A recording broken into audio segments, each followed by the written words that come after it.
বেঁচে থাকার লড়াই, আক্রান্ত ক্যান্সারে, রয়েছে একটি ছোট্ট মেয়ে। বউ জয়শ্রীকে কি লিখলেন ভরত কল? বিস্তারিত থাকছে আজকের এই প্রতিবেদনে। তো বন্ধুরা, অবশ্যই সম্পূর্ণ প্রতিবেদনটি দেখবেন। চ্যানেলে নতুন থাকলে চ্যানেলটিকে সাবস্ক্রাইব করে পাশে রাখা নোটিফিকেশন আইকনটি অল করে রাখবেন। 9 জানুয়ারি ছিল জয়শ্রীর জন্মদিন, আর বউ জয়শ্রীকে নিয়ে মন ছুঁয়ে যাওয়া পোস্ট এলো অভিনেতা ভরত কলের থেকে।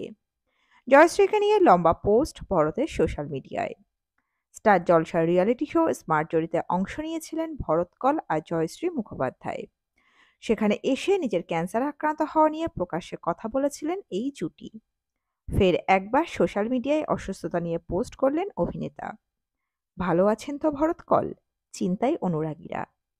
9 জানুয়ারি ছিল জয়শ্রীর জন্মদিন, আর বউকে নিয়ে মন ছুঁয়ে যাওয়া পোস্ট এলো অভিনেতা ভরতের থেকে। দুজনের একসঙ্গে কাটানো একাধিক ছবি ও ভিডিও শেয়ার করে ভরত লিখেছেন, শুভ জন্মদিন জয়শ্রী, সবসময় খুশি থেকো ও ভালো থেকো, তুমি আমার সব শক্তির স্তম্ভ, তোমাকে জীবনে পাওয়া আমার কাছে ঈশ্বরের আশীর্বাদ, অনেক ভালোবাসা নিও, কোনোদিন পাল্টে যেও না, আজ এবং আগামীতেও আমরা বেঁচে থাকার লড়াই চালিয়ে যাব এভাবেই, আমার জীবনের অংশ হওয়ার জন্য তোমাকে অনেক অনেক ধন্যবাদ। 2015 সালের জুলাই মাসে বাগদান করেছিলেন জয়শ্রী আর ভরত। এরপর সেই বছরের 16 সেপ্টেম্বর আইনি বিয়ে করে নেন তারা। এরপর সামাজিক বিয়ে হয় 26 সেপ্টেম্বর। আপাতত দুজনের মধ্যমণি ফুটফুটে কন্যা সন্তান আইরা। ভরতের সোশ্যাল পোস্টেও রয়েছে মেয়ের একাধিক ছবি। ক্যান্সারের কাঁটা কাটিয়ে উঠলেও মাসখানেক আগে চণ্ডীগড়ের হার্টের চিকিৎসা করাতে গিয়েছিলেন ভরত।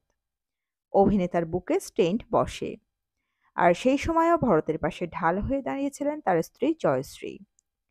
এর আগে স্মার্ট জড়িতে এসে ভরতকে বলতে শোনা গিয়েছিল, আমার জয়শ্রীকে নিয়ে ভয় নেই, জানি ও ফাইটার, তবে আমার চিন্তা হয় আরিয়াকে নিয়ে, ওকে সেটেল করে দিয়ে যেতে চাই। হয়তো নিজের চোখে সেটা দেখে যেতে পারবো না, তবে সব যেন ঠিক থাকে তা নিশ্চিত করে যেতে চাই। ভরতকে বিয়ের আগে অভিনেত্রী অনুশ্রী দাসের স্বামী ছিলেন ভরত। মুম্বাইতে একাধিক হিন্দি প্রজেক্টে কাজ করেন অভিনেতা ভরত। একসময় দীর্ঘদিন লিভ ইনে ছিলেন অভিনেত্রী সায়ন্তনী দাসের সঙ্গে। এরপর 2015 সালে হঠাৎই সামনে এসেছিল জয়শ্রী আর ভরতের সম্পর্কের খবর। সোশ্যাল মিডিয়ায় একবার মেয়ের সঙ্গে বাবার একটি ভিডিও বেশ ভাইরাল হয়। সেখানেই বোঝা যায় ভরতের কাছে তার মেয়েই প্রথম গুরুত্ব। বাবার উপরে রেগে যায় ছোট্ট আরিয়া। আড়ি করে দিতেই ভরতকল জড়িয়ে ধরলেন মেয়েকে। স্নেহের চুম্বনে সব রাগ গলে জল। সঙ্গে সঙ্গে বাবার গলা জড়িয়ে শুরু হয় বাপ বেটির গল্প। তো বন্ধুরা, এই পর্বে ছিল এতটুকুই। দ্রুত ফিরে আসছি নতুন কোনো পর্ব নিয়ে।